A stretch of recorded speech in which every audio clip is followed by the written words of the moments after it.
¿Por qué una junta directiva, en su sano juicio, rechazaría un proyecto comercial que, sobre el papel, garantiza millones en ganancias puras? Bueno, es una paradoja fascinante. O sea, la intuición general siempre asume que la rentabilidad es el rey absoluto. Claro, el objetivo es ganar dinero, o eso nos enseñan siempre. Exacto, pero quienes analizan la viabilidad de inversiones a nivel corporativo saben que, a veces, una montaña de dinero puede ser un riesgo inaceptable, sobre todo si no supera ciertos filtros institucionales que son casi invisibles. Y precisamente por eso, hoy nos embarcamos en este análisis a fondo sobre la ciencia, el arte y, digamos, la psicología detrás de la gestión de proyectos y el emprendedurismo. Un tema vital, totalmente. Y además, vamos a enfocar todo este conocimiento estructurado hacia un sector muy concreto.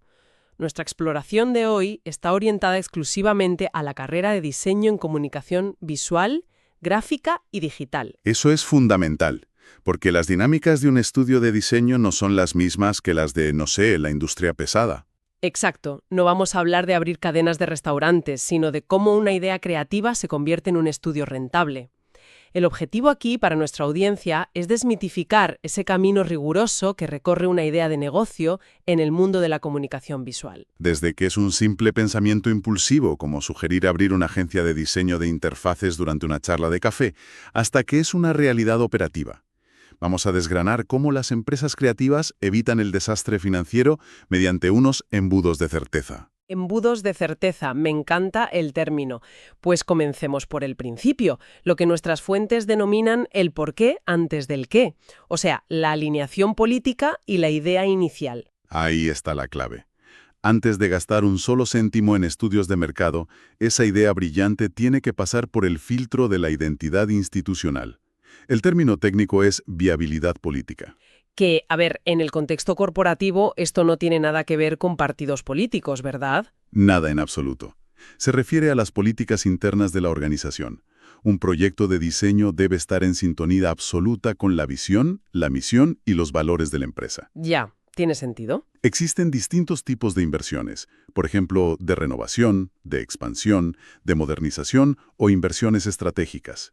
Pero todas deben respetar esa identidad matriz del estudio creativo. Para visualizarlo mejor, imaginemos un escenario concreto.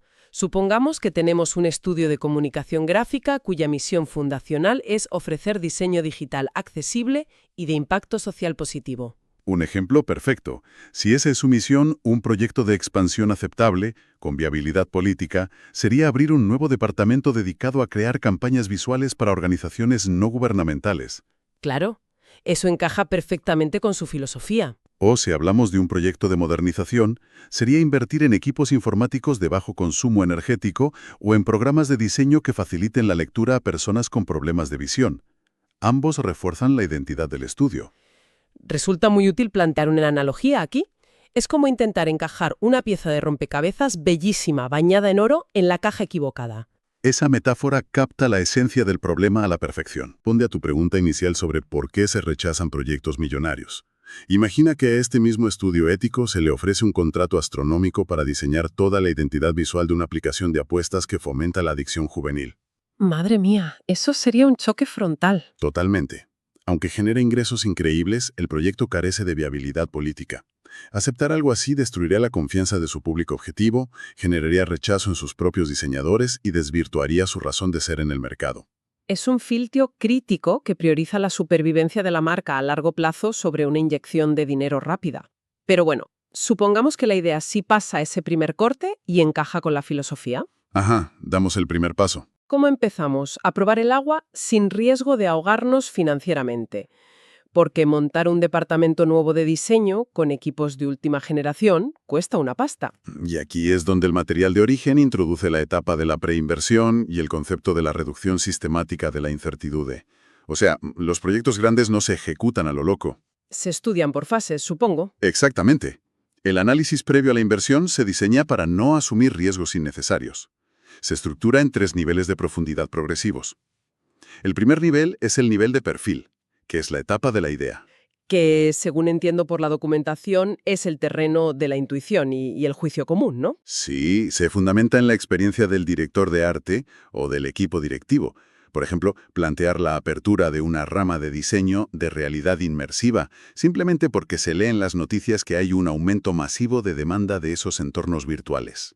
Es un buen punto de partida, desde luego, pero carece de rigor analítico profundo. Claro, nadie aprueba un presupuesto inmenso a base de corazonadas, lo que obliga a pasar al segundo nivel, que es la prefactibilidad. Ahí la cosa se pone más seria. Mucho más fría. Se empieza a utilizar información de fuentes secundarias. En lugar de intuiciones, se recurre a Internet, a informes del sector gráfico, a promedios de la industria de la comunicación. Siguiendo con el ejemplo de la realidad inmersiva, los analistas compararían el coste de 3 modelos diferentes de gafas virtuales buscando precios en línea. Eso es, y estimarían los costes de contratación utilizando el salario promedio de los animadores tridimensionales en la región. Y si los números preliminares se sostienen, desembocamos en el nivel de factibilidad, que es el fondo del embudo. El estudio más acabado y también el más costoso. En la factibilidad ya no hay espacio para promedios sacados de foros de diseño. Hay que ir a la realidad pura y dura. Se requiere información primaria. Se piden presupuestos vinculantes a los proveedores de equipos físicos, se contratan consultorías exactas sobre licencias de uso y se buscan locales comerciales reales si hace falta espacio físico. Pero a ver, resulta crucial plantear una reflexión sobre esto. En esa primera fase, en el nivel de perfil, ¿no existe un peligro enorme de caer en un sesgo de confirmación? Es un riesgo omnipresente en el mundo creativo. Es decir, basarse en la intuición podría hacer que los directores creativos solo vean las tendencias que avalan su idea, ignorando lo negativo. De hecho, la literatura financiera reconoce que el entusiasmo desmedido es el mayor enemigo de la objetividad. Precisamente por eso, el objetivo en cada etapa de preinversión no es demostrar que la idea es brillante. Ah, ¿no? ¿Y cuál es entonces? Justificar si vale la pena seguir gastando recursos en investigarla más a fondo. A esto se le llama reconceptualización. Se compara constantemente el escenario con proyecto frente al escenario sin proyecto. O sea, evaluar el coste hundido frente al beneficio futuro. Exacto. Si en la fase de prefactibilidad los datos muestran que el coste de las licencias de esos programas de animación ahogará los márgenes de beneficio, el proyecto se cancela. Solo se pierde el tiempo de la investigación preliminar, evitando el desastre de haber comprado todos los equipos. Lo cual nos lleva a la anatomía de esa investigación profunda. Para superar este embudo, los analistas no observan el proyecto como una masa abstracta. No, lo diseccionan meticulosamente. Realizan una especie de autopsia preventiva, dividiendo el análisis en 4 pilares fundamentales, que las fuentes denominan los 4 estudios nucleares. Abordar estos 4 estudios es el núcleo duro de la evaluación comercial. El primero es el estudio de mercado. No basta con saber que hay clientes, hay que responder a preguntas muy precisas. Como por ejemplo, ¿existe una demanda real insatisfecha de este tipo de diseño en comunicación visual? ¿Cuál es el perfil exacto del cliente dispuesto a pagar nuestras tarifas? ¿Y cuáles serán los canales de comercialización para llegar a ellos? una vez validado ese deseo del mercado, entra en juego el estudio técnico. Y los textos aquí se sumergen en detalles operativos muy interesantes. Responde a las preguntas de dónde, cómo y cuánto producir. El estudio técnico define la ingeniería del proyecto e introduce el concepto de tamaño óptimo.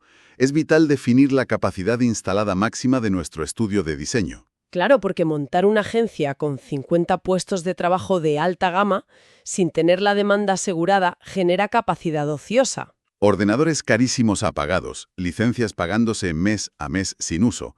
Eso devora los márgenes en semanas. Pero, por el contrario, un tamaño menor al necesario genera cuellos de botella.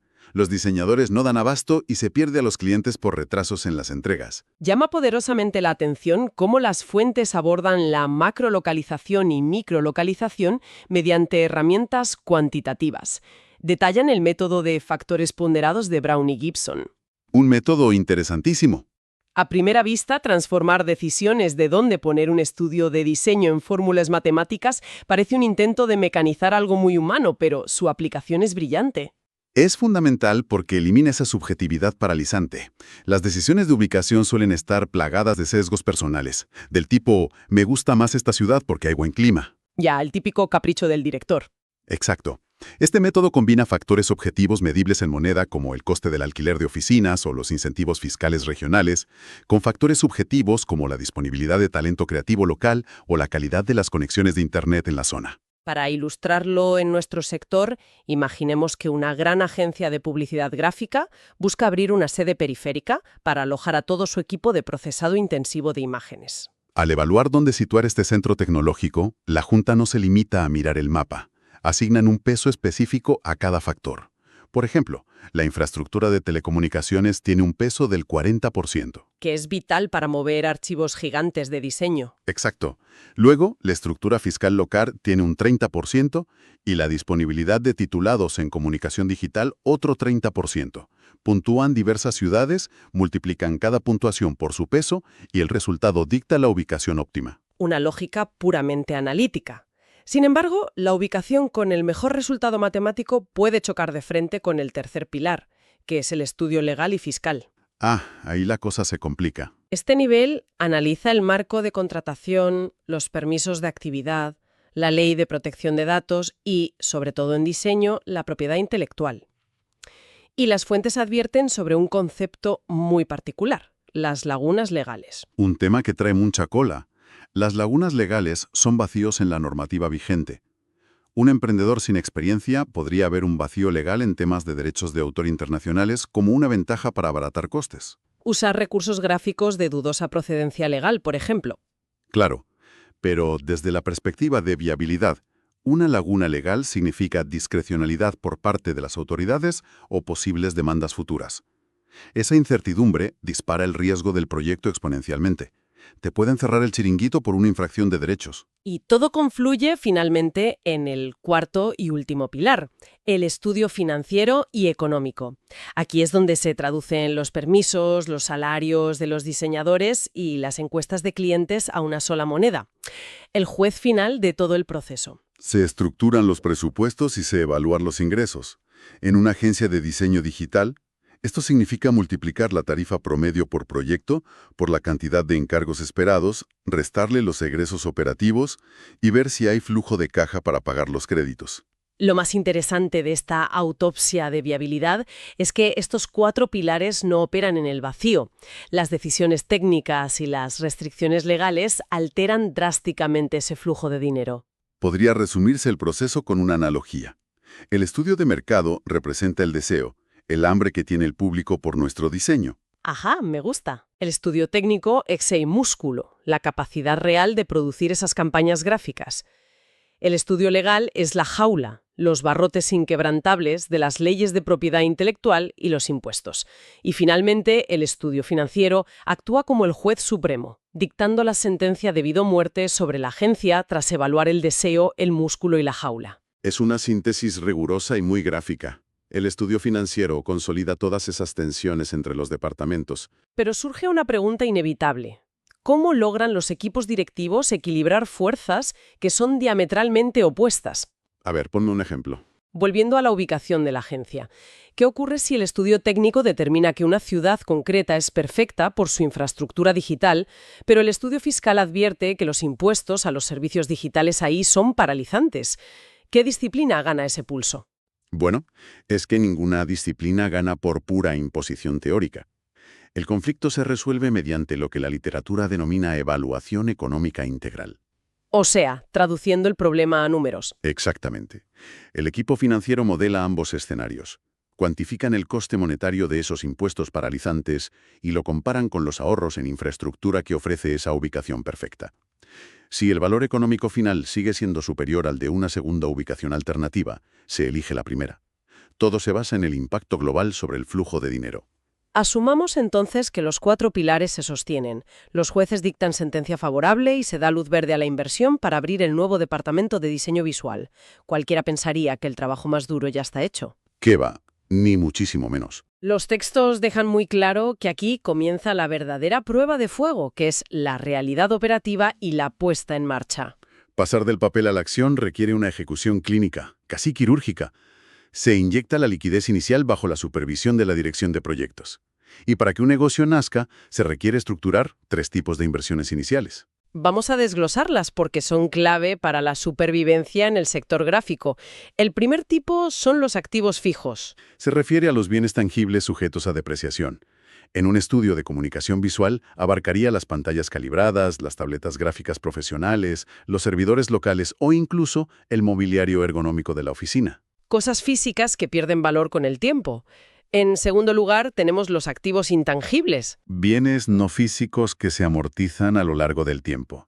Aquí es donde entra el grueso de la inversión para muchos diseñadores. Claro, los programas informáticos. Eso es, las licencias anuales de los paquetes de edición de imagen y diseño vectorial, la compra de derechos tipográficos, el registro del nombre comercial o la formación intensiva del equipo antes de abrir puertas. Y llegamos a la tercera categoría, que según las fuentes, determina la supervivencia a corto plazo de cualquier empresa creativa emergente, y es el capital de trabajo. El capital de trabajo es, sinceramente, el punto donde fracasan innumerables estudios de diseño que parecían muy rentables sobre el papel. Está compuesto por el dinero necesario para sostener las operaciones diarias hasta que el negocio se sostenga por sí mismo. El material ilustra esto con una claridad brutal. Imaginemos que la agencia digital abre sus puertas y consigue su primer gran cliente corporativo. Hay que pagar la electricidad de los servidores, abonar las nóminas de los ilustradores y pagar el alquiler de la oficina mensual. Y el cliente corporativo, como suele pasar, tiene una política de pago a 90 o incluso a 120 días tras la entrega final del proyecto. Exacto.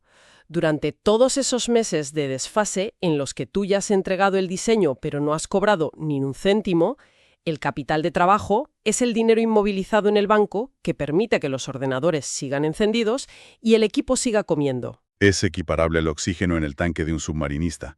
El oxígeno te mantiene vivo bajo el agua, permitiéndote explorar hasta que consigues salir a la superficie y respirar por tu cuenta. ¡Qué buena metáfora!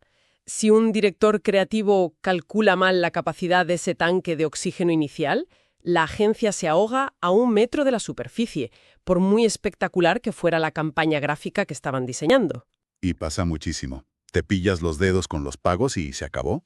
Por este motivo, una vez iniciada la operación, la fase de seguimiento y control adquiere una importancia extrema. Hay que analizar todos los desvíos entre lo planificado y la realidad. Es de sentido común investigar los desvíos desfavorables, claro. Si montar la infraestructura de servidores se retrasa 2 meses y los componentes físicos cuestan un 30% más, se auditan los motivos. Pero aquí el texto introduce un giro argumental fascinante. Sí, recalca que se debe prestar la misma atención analítica a los desvíos favorables. Y esto rompe un poco los esquemas. Porque, a ver, si te sobra dinero, parece el escenario ideal, ¿no? Desde el sentido común, sí. Celebramos y nos vamos a cenar. Supongamos que se asignaron 20.000 euros para la campaña publicitaria de lanzamiento del propio estudio, pero, gracias a una estrategia viral gratuita, solo costó 5.000. Sobraron 15.000 euros. Alegría total. Pues no. Desde la óptica de la asignación eficiente de recursos, es un fracaso de planificación. Los recursos en cualquier empresa son finitos. Si retuviste 15.000 euros adicionales en el presupuesto por falta de previsión o por un conservadurismo extremo, incurriste en un altísimo coste de oportunidad. O sea, dinero ocioso que no sirvió para nada. Exacto. Ese capital podría haberse invertido simultáneamente en contratar un diseñador junior de apoyo, en actualizar los programas informáticos o en lanzar una nueva línea de servicios. Sobrar dinero por accidente es síntoma de ineficiencia analítica. Esto invita a cuestionar un rasgo muy arraigado en la cultura corporativa. Resulta intrigante por qué castigamos implacablemente los errores que cuestan dinero, pero celebramos ciegamente cuando sobra presupuesto sin preguntarnos por qué hubo semejante error de cálculo. Las fuentes lo explican a través del criterio de prudencia y el pesimismo institucional. Ah, cuéntame sobre eso. Las estructuras empresariales fomentan el miedo al fracaso. Entonces el director técnico añade un margen por si los ordenadores suben de precio. El jefe de diseño infla las horas estimadas por si los clientes piden cambios. Y dirección recorta la previsión de ingresos por cautela. Y al acumularse todas esas capas de pesimismo, el presupuesto final es un monstruo irreal. Exactamente. Deja de ser una herramienta de planificación para convertirse en un escudo protector de los directivos. Esto provoca que proyectos de comunicación visual viables sean descartados al creer erróneamente que no habrá fondos para ejecutarlos.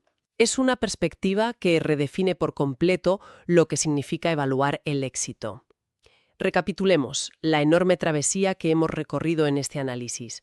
Comenzamos entendiendo cómo una idea creativa debe respetar la viabilidad política de la agencia. Luego vimos cómo transita por el embudo de certeza progresivo. aterrizando en la autopsia de los 4 estudios nucleares, el mercado, la técnica, el marco legal y el veredicto financiero, para concluir con la inyección vital del capital de trabajo y el control casi quirúrgico de las desviaciones económicas, incluidas las peligrosamente buenas. Dominar este ciclo de vida dota a cualquiera que estudie diseño visual o gestión de proyectos de un marco mental robusto.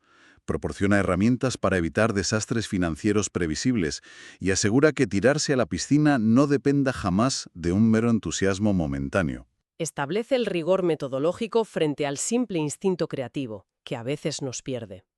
Y para cerrar esta exploración, resulta oportuno dejar a quienes nos escuchan con una reflexión inquietante, construida directamente sobre la psicología de esos desvíos favorables. A ver, dispara. Si ha quedado establecido que un análisis defectuoso que resulta en presupuestos sobrantes constituye un grave fallo de eficiencia, ¿qué sucedería si la mayor debilidad estratégica de los grandes estudios de diseño modernos no radicara en sus proyectos fracasados, sino en sus éxitos más arrolladores e inesperados? Uf, telita con eso. Imaginemos que una agencia lanza un nuevo servicio de diseño y de repente triplica sus ganancias proyectadas sin que nadie entienda realmente por qué. Si la alta dirección es incapaz de diagnosticar la causa real de esa inmensa desviación positiva, ¿no los condena ese exceso de confianza ciega a un desastre seguro en su próxima gran inversión? Creyendo que su genialidad reemplaza la disciplina del embudo de la certeza. Exactamente. Una cuestión para que nuestra audiencia la analice detenidamente. Hasta la próxima exploración.